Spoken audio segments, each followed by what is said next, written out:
উফ তিতলি, আজকে রোদটা অনেক কড়া তাই না?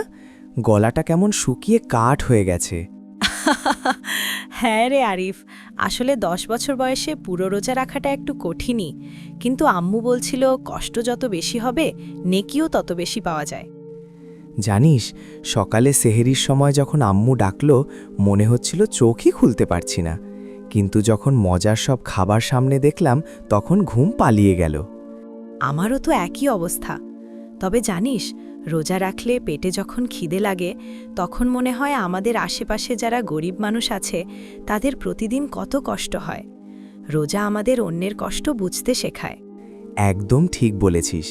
আর জানিস তো, আমাদের নবীজি সাল্লাল্লাহু আলাইহি ওয়াসাল্লাম বলেছেন, রোজাদারের মুখের গন্ধ আল্লাহর কাছে মেস্কের চেয়েও প্রিয়। এই কথা ভাবলে আর খিদে মনে থাকে না।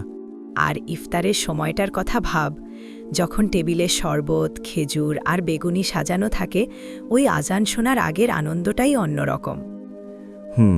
চল এখন একটু বিশ্রাম নিই। আসরের পর তো দুজনে মিলে ইফতারের ফল কাটতে সাহায্য করতে হবে।